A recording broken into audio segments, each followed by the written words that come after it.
బలమైన హిందుత్వాన్ని మీ నరసేదాలతో రప్ప రప్ప రప్ప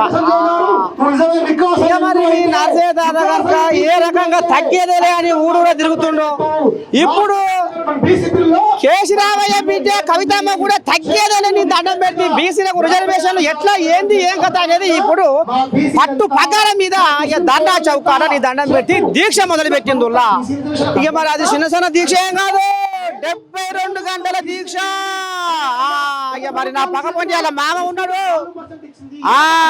మామ కవితమ్మ మామ కిషన్ రావు అంతేనా మరి ఈసారి ఏమంటాడు కోడలకు మద్దతు ఏ రకంగా తెలుపుతుండు రేపు ఇంకా ఏం చేయబోతారు మరి 42% బీసీల రిజర్వేషన్ల కథ ఏంది ఇక మరి ఈ దీక్షల ఇప్పుడు ఏం చేయబోతారు ఏంది ఏం కథ అనేది మరి అడుగుతా సారో శరార్థి మరి ఎట సంగతి మరి కోడల్ని ధర్నా చౌకాల మొత్తం దీక్ష చేయబెడుతున్నావు మరి ఇలా దీక్షల అసలు ఏం నడుస్తుంది ఏంది మరి పోలీసు కోజాగలే మిట్ట చూస్తున్నాయి మరి దీక్ష సాగనిస్తారా ఈ రోజున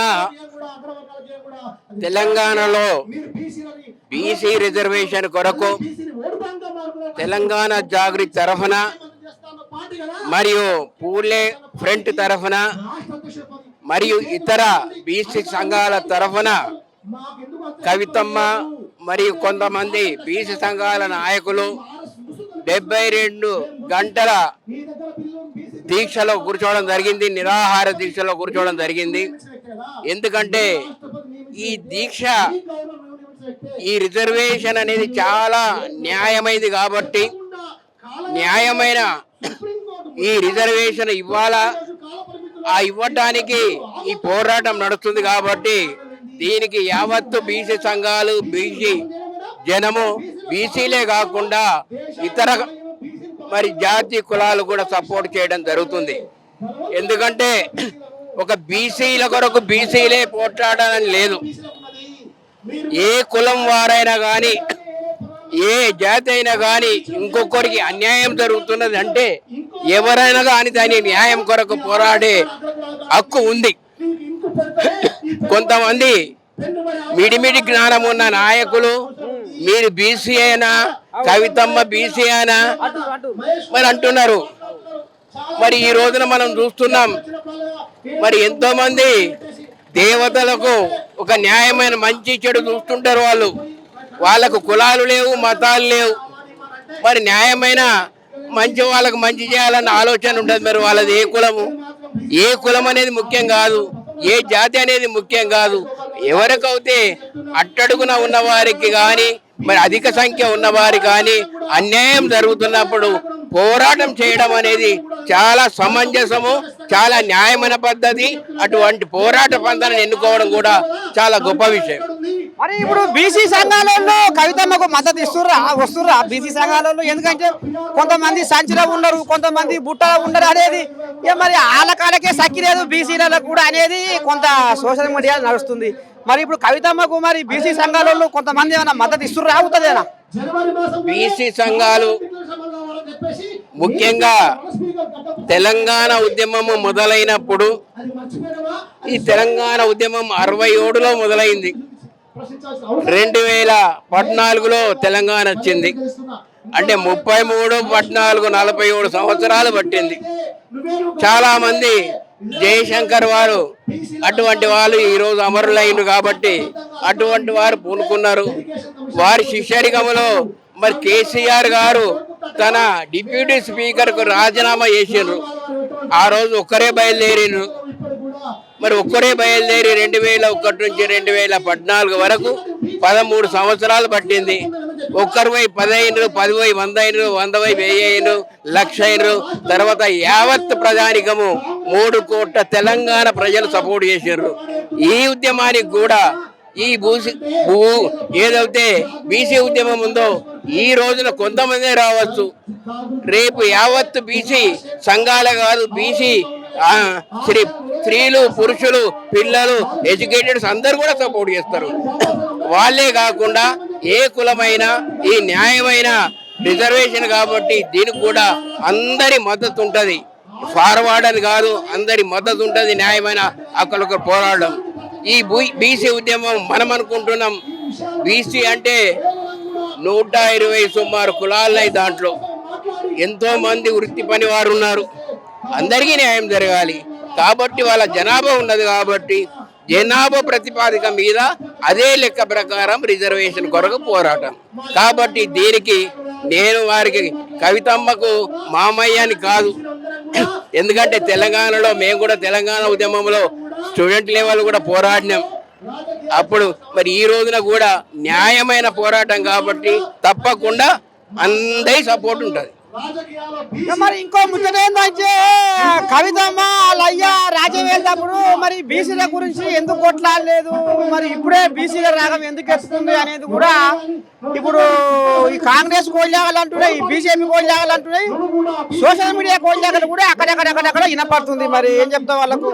ఇప్పుడు కవితమ్మ గారు జాగృతి స్థాపించి నేటికి 19 సంవత్సరాలు అయింది. మరి 2004లో అమెరికాలో ఇద్దరు భార్యాభర్తలు ఉద్యోగస్తులై ఉండి నెలకు లక్షల రూపాయల జీతభత్యాలు ఉన్నా కానీ తెలంగాణ పోరాటం తండ్రి అని కాదు, తండ్రి చేస్తున్న పోరాటం తెలంగాణ ప్రజలకు న్యాయమైన పోరాటం కాబట్టి మరి 2004లో తెలంగాణకు వచ్చి ఉద్యమం చేపట్టడం జరిగింది. తర్వాత మరి ఒక పక్కన పార్టీ పరంగా, రెండవ పక్కన ఒక సంస్థ తరఫున జాగృతి సంస్థని ఏర్పాటు చేసి ఏదైతే తెలంగాణ ఆడపడుచులకు అత్యంత ముఖ్యమైన పండుగ బతుకమ్మ పండుగ, ఆ బతుకమ్మ పండుగ ప్రతి ఆడపడుచు పుట్టింటికి పోయి మరి బతుకమ్మలు ఆడతారు. రాను రాను రాను ఉమ్మడి రాష్ట్రంలో అది బతుకమ్మ ఆడడమే ఒక ఈకారమన్న ఉద్దేశంతో పోతే తన హైలీ క్వాలిఫైడ్ అయి ఉండి ఎన్ఆర్ఐ ఉండి బతుకమ్మని ఎత్తుకొని ఊరూరా తిరిగి మన సాంప్రదాయం మన బతుకమ్మ, ఎందుకంటే స్వాతంత్ర పోరాటంలో బాలగంగాధర్ తిలక్ గారు ఏం చేశారు, స్వాతంత్రం రావడానికి బ్రిటిష్ వాళ్ళు ఎక్కడైతే సంఘటితం కాకుండా మరి ప్రయత్నం చేశారు. మరి ఏదైతే వినాయక చవితి అనేది ఒకటి పెట్టుకొని ప్రతి రాష్ట్రంలో ప్రతి గ్రామంలో వినాయక చవితి అనే పండుగ ఏర్పాటు చేసుకొని ఆ సందర్భంలో గుమిగూడి మనకు స్వాతంత్రం కావాలని పోరాటం చేసిండు. అదే మాదిరిగా బతుకమ్మ అనే సాంప్రదాయం ప్రకారము ఊరు వాడవాడ తిరిగి దాంట్లో ముఖ్యంగా స్త్రీలను ఇన్వాల్వ్ చేసి తెలంగాణ సాధన అనేది తేవడం జరిగింది. మరి ఈరోజు పార్టీలు వేరు, ఒక సంస్థ యొక్క ఆశయాలు వేరు, ఆ ఆశయాల కొరకు పనిచేస్తున్నారు కాబట్టి తప్పకుండా బీసీ రిజర్వేషన్ చెయ్యాలి. అటు కాంగ్రెస్ కానీ ఇటు బీజేపీ కానీ ఇస్తామంటున్నారు, కానీ ఇస్తామని దోబూచులు ఆడుతున్నారు, ఇంకా కాలయాపన చేస్తున్నారు. కాబట్టి ఇమ్మీడియట్గా తొందరగా ఈ ప్రజల యొక్క బీసీ ఉద్యమానికి చేయుతనిచ్చి బీసీ రిజర్వేషన్ చేయాలని సారు. ఇక మరి ఆగతాలకు ఏంటంటే ఇప్పుడు కవితమ్మ బీసీల కోసం పోరాడుతుంది, తనలాడుతుంది బాగానే అనేది ఇప్పుడు అనుకోస్తున్నారు. కానీ మరి ఇప్పుడు అసలు బీసీలకు కవితమ్మకు అసలు ఏం సంబంధం ఏంది అనేది కూడా పక్క కొన్ని కోళ్ళాగలు మరుగుతున్నాయి. ఇక ఇంట్లో అదే ఆలోళ్ళు ఇళ్ళు కూడా ఇప్పుడు బీఆర్ఎస్ కోళ్ళాగలు కూడా సూర్యాపేట కోళ్ళాగ తీసుకుందాం. ఆ సూర్యాపేట కోళ్ళాగ కూడా కవితమ్మతోని ఊరుగా ఆడది పీరు లేవదు అన్నట్టుగా అసలు కవితమ్మ గురించి మాట్లాడే వేస్ట్ అన్నట్టుగా మరి ఆ కోళ్ళాగ మాట్లాడుతుంది. మరి ఇంట్లో మరి ఇటు బాగా సపోర్ట్ చేస్తలేడు, ఇటు అన్నా సపోర్ట్ చేస్తలేడు. మరి ఇప్పుడు ఏం జరుగుతున్నట్టు, ఎందుకంటే ఇది జనాలకు తెలుస్తలేదు. జనాలు అరే అవుతుందిరా అనేది నా సొంతలకు ఏమరక. మరి వాళ్ళకి ఏం చెప్తావు, జనాలకు ఏం చెప్తావు? మరి అన్న దూరం అయింది, బాగా దూరం అయింది, మంది కవితమ్మని తిడుతుంటే ఈయనకు శరం ఎందుకు వస్తలేదు అనేది కూడా వస్తుంది సార్. మరి ఏం చెప్తావు వాళ్ళకు? ఉద్యమం అనేది ఆలోచన రావాలా, ఇవాళ కాకపోతే రేపు ఈ బీసీ ఉద్యమానికి అందరూ సపోర్ట్ చేయడం జరుగుతుంది. ఎందుకంటే కొంతమంది ముందు చూపు ఉంటుంది, కొంతమంది ఆలస్యంగా ఆలోచన రావచ్చు. కాబట్టి పార్టీలకు అతీతంగా ఆ పార్టీ ఈ పార్టీ అనేది కాకుండా జనాభా ప్రతిపాదిక మీద న్యాయంగా వాళ్లకు సముచిత సంఖ్య ఉన్నది కాబట్టి ఆ సంఖ్య ప్రకారమే వాళ్ళకు రిజర్వేషన్ ఇవ్వాలన్న మరి ఉద్దేశం ఉన్నది కాబట్టి ఒక మంచి మరి ఉద్యమం కాబట్టి అందరూ రేపు ఈ రోజు కాకుండా రేపైనా అన్ని పార్టీల వాళ్ళు సపోర్ట్ చేస్తారు. ఇన్నారు నీ దండమేది నీళ్ళ మీద దెబ్బ కొడితే నీళ్ళే ఇక మరి అంటే చూడు తర్వాత మళ్ళా ఒకటే అయితే ఇప్పుడు తాడుకు వచ్చేది తగులుకు వచ్చేది గుంజకెందుకమ్మా గుంజునాట అన్నట్టుగా మేము పంచాయతీ పెట్టుకుంటే ఇంటింటికి మంచిపోయేనా మరి మీకెందుకు నొప్పి లేస్తుంది అన్నట్టుగా పెద్ద మనిషి కథ. అబ్బో ఇక మొత్తానికి కేసీఆర్ ఇయ్యకుండా ఈ రకంగా మన నేను ఆంబాయం వెళ్ళ పోసుకుంటూ ఇక మరి కవితమ్మ కూడా ఏమంటుందో ఈయన చెప్తా చూస్తూనే ఉంటుంది మన నేను. ఈ బీసీల కోసం ఏం చేయలేదు, కనీసం బీసీ శాఖ కూడా ఏర్పాటు చేయాలని ఒక మంచి మెసేజ్ కూడా ఇవ్వడం జరిగింది అన్న శివశంకర్ అన్న. చాలా మంచి మెసేజ్ ఇచ్చారన్న, థ్యాంక్ యూ, ధన్యవాదాలు. ఏడికెళ్ళి వచ్చినావు?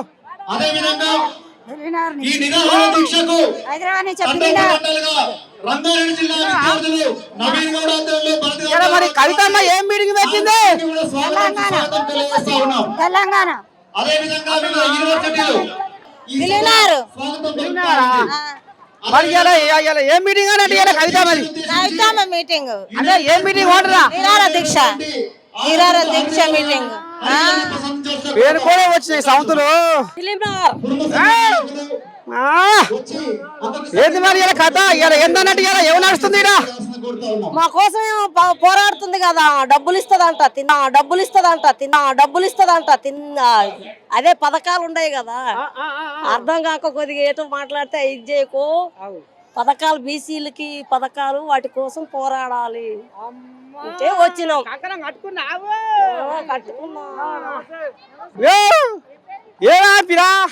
హైదరాబాద్కి వెళ్ళి వచ్చిన.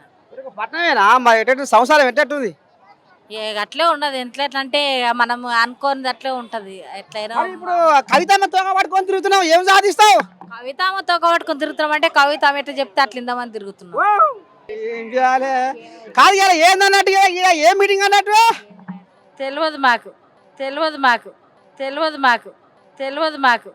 ఈ సమితికి తెలియకనే వచ్చిందా బుర్ర బుర్రా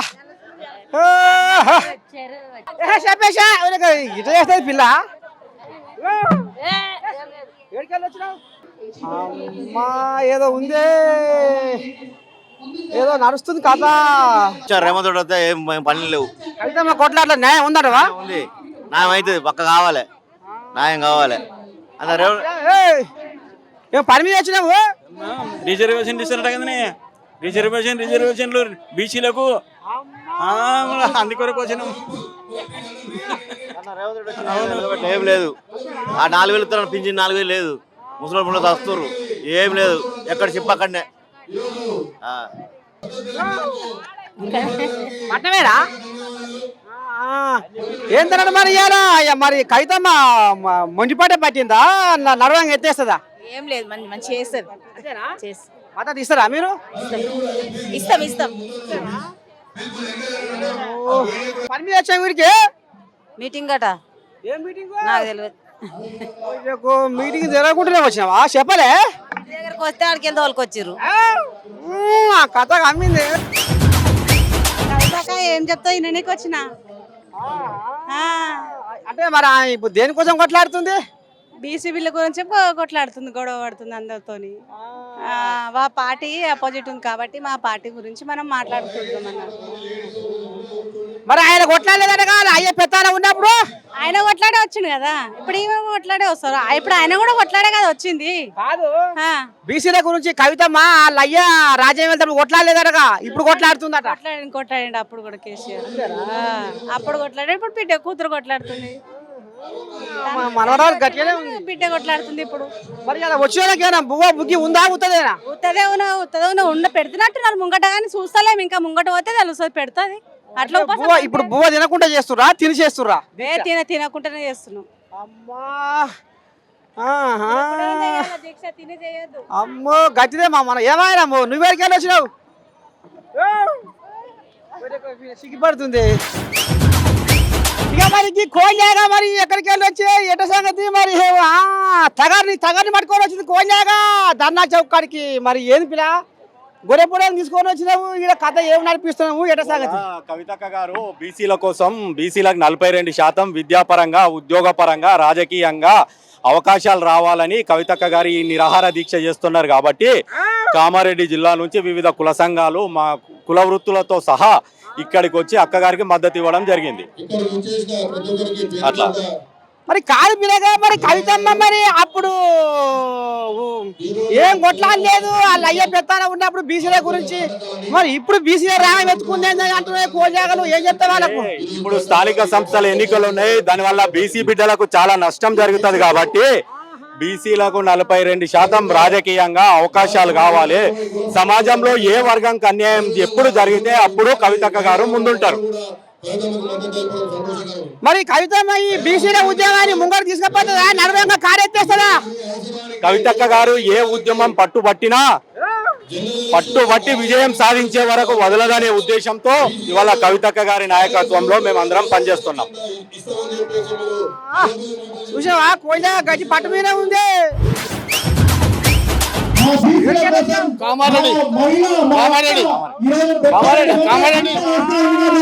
మరి ఏంది కూరలు తీసుకొని వచ్చినాము, చేపలు తీసుకొని వచ్చినాము, ఏమన్నా చేపలు తీసుకొని వచ్చాము, చేపలు పడతాం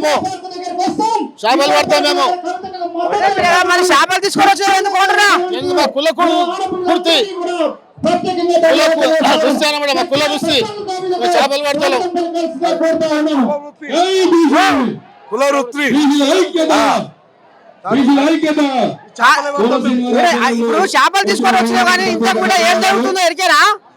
ఇంతకు ముందా ఇక్కడ ఏం జరుగుతుందో ఎరికేరా అంటున్నా? మీటింగ్ జరుగుతున్నది. ఏం మీటింగ్ పియా? ఏం మీటింగ్ అంటే ప్రజల మీటింగ్ బీసీల గురించి. గచ్చి మరి చెప్తా మరి ఇప్పుడు తెలంగాణ రాజకీయం అంతా బీసీల చుట్టే తిరుగుతుంది. ఇక ఇంట్లో ఇప్పుడు కవితమ్మ కూడా ఒక భాగం అయింది. మరి ఈ ఉద్యమాన్ని ముందుకు తీసుకుపోతుందా, నడవంతైనా కాడెత్తేస్తుందా? ఎందుకంటే ఆమె ఒక ఇంట్లో దాపు లేదు. మరి అందుకనే మరి ఏం జరగబోతుంది రేపు? ఖచ్చితంగా ఆమె మా బీసీ ఎంబడి మా ఇంటనే ఉంటది. ఆమె కంపల్సరీ అట్లా మధ్యలో ఇష్టపెట్టుడు ఏముండదు. కంపల్సరీ మా ఎంబడే ఉంటది, బీసీలో ఎంబడే ఉంటది ఆమె. అంతలో చిరంజీవి పార్టీ పెట్టి పాడెత్తేసిందట. మరి రేపు కవితమ్మ కూడా పార్టీ పెట్టబోతుంది అనేది కుసకుస బయటకు వస్తుంది. కానీ మరి నిలబెడతారా లేకపోతే మళ్ళీ నడవంతానా కుసుకో ఎత్తేస్తుందా అనేది జర్ర అనుమానం ఉందట. మరి కోజాలు అనుకుంటున్నాయి ఆమె అట్లాంటిది ఏముండదు. ఎప్పుడైనా మా బీసీ వెనుక ఆమెనే ఉంటది, కంపల్సరీ ఆమె మా ఎంబడే ఉంటది. అంతే. కంపల్సరీ బీసీ పక్షాన ఎజెండా పెట్టుకొని నడుస్తుంది. ఆమె ఏదైతే గోల్ పెట్టుకుందో అది సక్సెస్ఫుల్ అయ్యేదాకా వదిలిపెట్టే క్యారెట్ ఆమె మంచి కాదు. ఒక్కసారి ఎజెండా పట్టిందా కంపల్సరీ నెగ్గేదాకా కాదు. బీసీలకు కూడా రాజ్యాధికారం వస్తుంది, అది అక్క వల్లనే వస్తుంది. అది మేమందరం అక్క ఇంటే ఉంటాం, అక్కతోనే ఉంటాం. అక్క కూడా మా ఇంటనే ఉంటుంది. తాత మరి వెనకడికి వాళ్ళు అయ్యే పెత్తనములేమో బీసీల గురించి కొట్టలేదు. మళ్ళీ ఇప్పుడు కొత్తగా ఎందుకు ఎత్తుకుంది బీసీల గురించి ఇయ్యాల ప్రేమ పుట్టిందా అనేది కూడా అంటుర్రు. మరి వాళ్ళకి ఏం చెప్తావు? గతంలో కేసీఆర్ సార్ బీసీలకి బీదర్ పక్షాన ఉన్నప్పుడు ఎంతమంది మినిస్టర్లు లేరు బీసీలు, ఎంతమందికి జాగలు ఇచ్చారు, పైసలు ఇచ్చారు, వాళ్ళ ఆత్మ గౌరవాన్ని పెంచేలాగా ఎంతమంది చేసారు. ప్రతి కులానికి ఆయన ఆదుకున్నాడు. 3 కోట్లు 3 ఎకరాలు 5 కోట్లు 5 ఎకరాలు ఇట్లా ఇచ్చుకుంటా పోయారు. ఇంతమంది ఉన్నప్పుడు బీసీలు ఎక్కడ న్యాయం ఆయన వల్లనే న్యాయం జరిగింది. అట్లనే ఎజెండా కూడా అక్కతోనే అవుతుంది. మన బీసీలో కూడా 42 రిజర్వేషన్ ప్రకారం అక్కనే సాధిస్తుంది. అక్క ద్వారానే ఇవన్నీ వస్తుంది. అక్కనే రాబోయే ఎలక్షన్ లో కూడా అక్క చాలా కీలకమైన రోల్ అక్కది ఉంటుందని మేము భావిస్తున్నాం.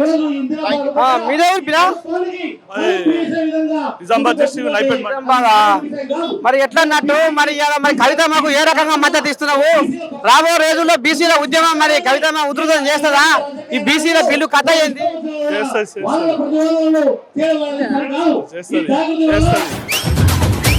ఓ మనవరాలా నీ పంచాయతీ పాడైపోను కొరకు కింద పడి నా మీద పడేవు, నువ్వు వర్ధపరిచిగా నా మీద పడేవు.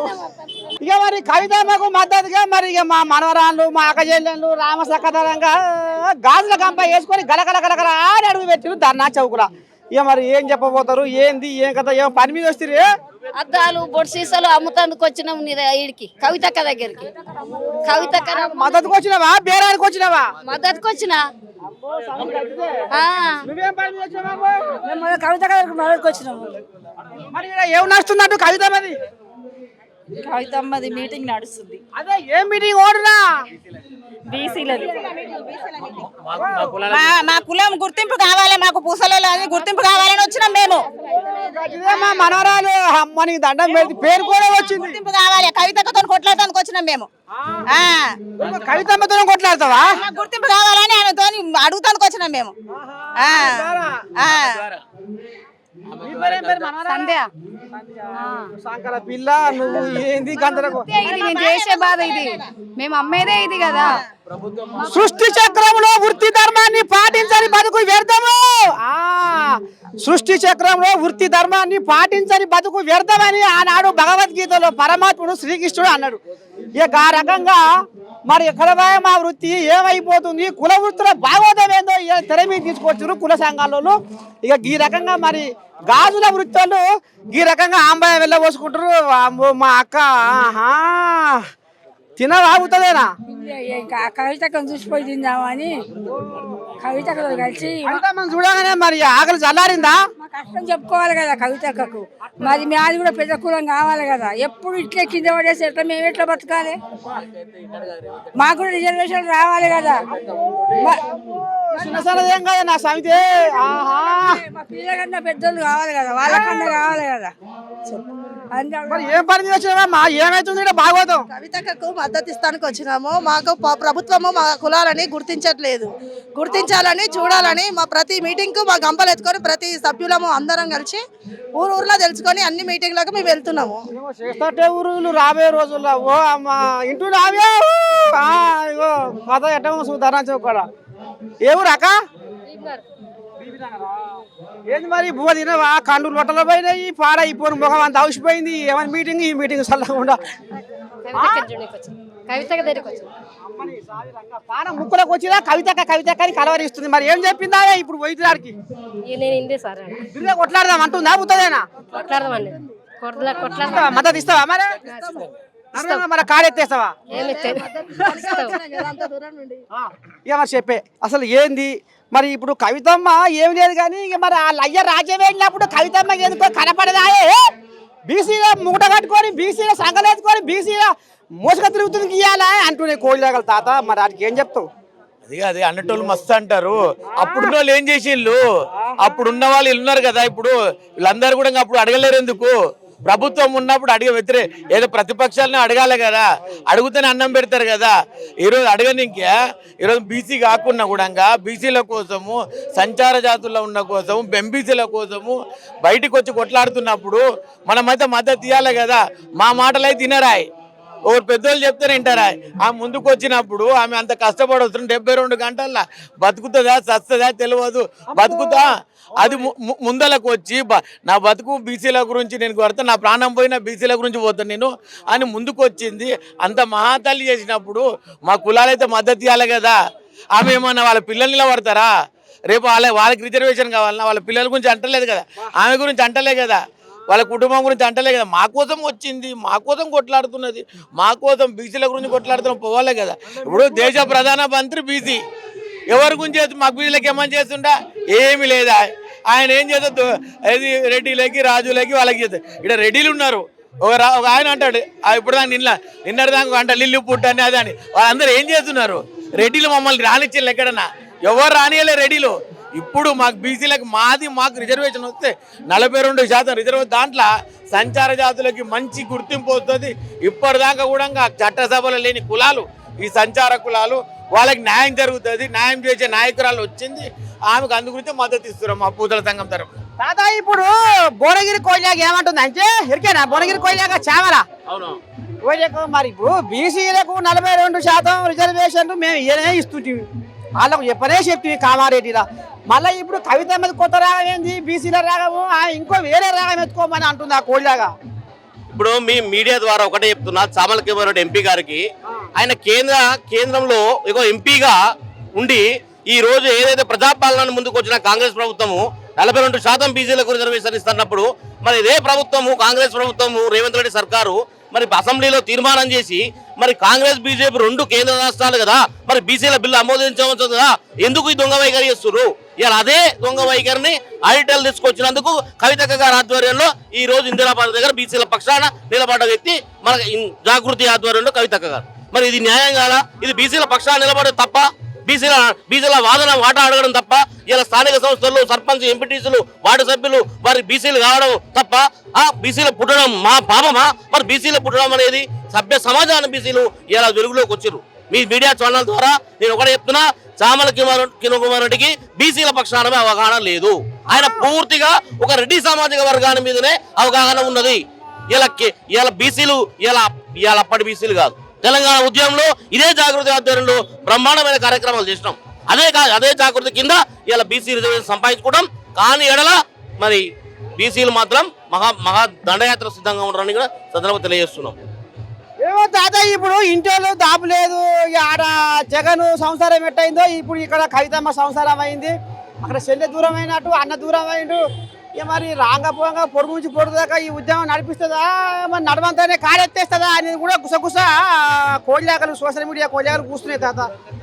మరి ఒకటి ఏంటంటే, ఇవాళ బీసీ ఉద్యమానికి ముందుకొచ్చిన వ్యక్తి కవితక్క. ఆనాడు కేసులకు భయపడలే, ఈనాడు కేసులకు భయపడదు.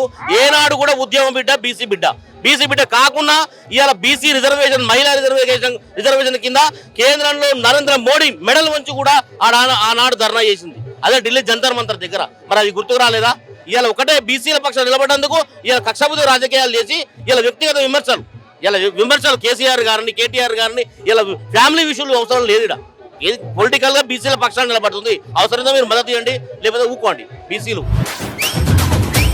మరి కవితమ్మ ధర్నా దీక్ష మరి కవితమ్మ దీక్షకు మరి కోళ్ళాలని కూడా కట్టుకొని ఏ ఊరికి వెళ్ళి వచ్చే ఎట సంగతి? మరి ఈ కోళ్ళాగలు కూడా ఏం చెప్పబోతున్నాయి? చెప్పురు పిల్ల ఎడికెళ్ళి వచ్చినాం మగోరి? మేము జనగాం నుంచి వచ్చినాం. జనగాం జిల్లా ఏది కదా భాగవతం. జనగాం జిల్లా బచ్చనపేట మండలం కొన్నే గ్రామం బచ్చనపేట మండలం నుంచి వచ్చినాం. ఇప్పుడు కవితమ్మ 72 గంటల దీక్ష అంటుంది కదా, మరి బువ్వ బుగ్గి తింటదా అవుతుందేనా? అన్నం తినకుండా ఏం తినకుండా 72 గంటల దీక్ష చేస్తుంది. వచ్చిందే 11:30 కాట తినే వచ్చింది అంటారు. అట్లా అన్నం తినలేదు, అన్నం ఏం తినలేదు. 72 గంటల దీక్ష చేస్తుంది ఖచ్చితంగా. నీళ్ళు తాగుతుందేనా? కూడా తాగకుండా ఏది తినకుండానే 72 గంటల దీక్ష చేయడానికి పోతుందిగా భాగవతము. మేము కుర్మోల్లంగా మద్దతు తెలపనీకి వచ్చినాం. గొర్రెపొడలేదు మగోడా? గొర్రెపొడలు ఉన్నది లోపల ఉన్నది. వచ్చినాం గొర్రెపొడలు, బొంగడి అన్ని తెచ్చినాం. కవితక్కకు బహుకరించడానికి తీసుకొని వచ్చినాం. ఇంక చేతులు పెడతాం, కొద్దిగా వెనక పెడతాం. గొల్లకూర కోజాగర్ పేరుకోనే వచ్చినాయి. చెప్తాదా మరి ఎట్ట సంగతి? మరి నువ్వేం చెప్తావు? కవితమ్మకు మరి ఏ రకంగా మద్దతు ఇస్తున్నావు?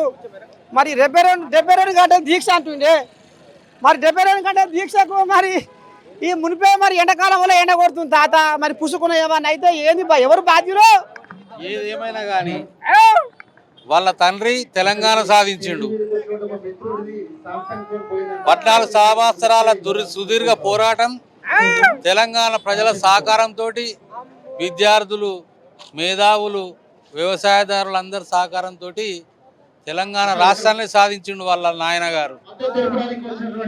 తాత ఇప్పుడు 42% రిజర్వేషన్ బీసీలకు మేము ఇస్తామని కాంగ్రెస్ వాళ్ళు ఇస్తారంటే వేసిర్రు. భూమి మేమే పెడతాం. ఈ నడవంగా ఈ కవితమ్మ చూడబడ్డది అసలు ఏంది ఏం కదా? సెంట్రల్ గవర్నమెంట్ కు నూకేసి అది సెంట్రల్ గవర్నమెంట్ చేతిలో ఉన్నది, వాళ్ళు ఇస్తేనే మీకు ఇస్తాము అనే ధోరణిలో ఈరోజు కాంగ్రెస్ ప్రభుత్వం ఉన్నది. చెప్పండి, ఇప్పుడు ఏ ఊరు నీది? హైదరాబాద్ పట్నం మొగోరివి. నేను ఏం అడిగినా అంటే మరి ఇప్పుడు 72 గంటల కవితమ్మ దీక్ష అని పెట్టింది ధర్నా చౌక్ కాడ. మరి ఏమైనా బువ్వ బుగ్గి తిన్నదా ఉత్తదేనా అని నేను బచ్చిగాలని అడుగుతున్నా. దీక్ష అంటే ఏంది? ఉత్తదే, నీళ్ళు కూడా తాగది, పచ్చి మంచి నీళ్ళు తాగ 72 గంటలు. నిద్రాహారాలు మానేసి ఇక్కడనే ఉంటది, ఇక్కడ నుంచి 1 ఇంచు కూడా కదలది. మరి తాత ఎండాకాలం వల్ల ఎండ కొడుతుంది, మరి పానం బేవసలు అయితే ఏది కదా? భగవంతుడు ఉన్నాడు, భగవంతుడు ఆమెకు స్ఫూర్తిని ఇస్తాడు, ఆ భగవంతుడు ఆశీర్వాదం ఇస్తాడు. ఆ భగవంతుడు ఆశీర్వాదం ఖచ్చితంగా విజయవంతం అవుతుంది అక్క, దాంట్లో డౌటే లేదు. మీకేమైనా అపోహలు ఉన్నా కానీ దాని సందేహం లేదు. ఖచ్చితంగా 72 గంటలు ఉంటది, ఉండి తీరుతుంది. కేసీఆర్ బిడ్డ ఆమె కవిత కంటే ఒక అక్కడే కాదు ఒక శక్తి ఆమె మహిళా శక్తి ఆమె తక్కువ అంతే లేకండి జై కవితక్క కవితక్క నాయకత్వం వర్ధిల్లాలి ఇక మొత్తానికి అయితే ఇక మరి ధర్నా చౌక ఈ కథ నడుస్తుంది ఈ భాగవతం అయితే ముంగడికి వచ్చింది ఇక మరి చూడాలి 72 గంటలు ఇప్పుడు ఉపాసం ఉండి దీక్ష చేస్తానికి కవితమ్మ కాకడం కట్టుకుందాట ఇక మరి చూడాలి మరి ఇక 72 గంటలు అంటే మరి ఇక రేపు కానీ కథ బయటకు వస్తుంది మరి కోళ్ళాగలు కూడా ఇక మరి గట్టిగానే పేర్కొని ఉన్నాయి కేసీఆర్ అయ్యా సాగు నోటి తరకాయ పెట్టి మరి తెలంగాణ తెచ్చినట్టుగా ఇవాళ మా కవితమ్మ కూడా మరి ఇవాళ 42% బీసీ రిజర్వేషన్లు ఇచ్చేదాకా కొట్లాడుతుంది ఈ రకంగానే ఉద్యమాన్ని ముంగడు తీసుకుపోతుందని మరి అనుకొస్తారు కోళ్ళాగలు చూద్దాం మరి రేపు ఏం జరగబోతుంది ఏంది కథ అనేది చూస్తూనే ఉంటారు కెమెరామెన్ శివతో మీ నర్సయ్య తాత ధర్నా చౌక్ గడ్డ ఇక మరి అంత బాగానే ఉంది కానీ ధర్నా చౌక్ కాడ భాగవతము మరి నర్సయ్య తాతకు కవితమ్మ ఏం చెప్తుంది ఏంది ఏం కథ అని అడుగుదామని పోతుంటే వేరేకో రా అని మా మనవాళ్ళు బాగానే గుంజుకుపోయిర్రు ఆడదాం వరకనే మరి కవితమ్మ ఏమైనా చెప్పినా ఏం కథ ఎవరికో నన్ను మళ్ళీ నడవగానే ఆపేసారు తాత ఇక వద్దట అన్నారు అంటే నర్సయ్య తాతకు మరి భయపడి కవితమ్మ ఏం చెప్పదలుచుకోలేదా ఏందో రాకైతే అర్థం కాలేదు బిడ్డరారా భాగవతం ఏదో నడుస్తుంది ధర్నా చౌక్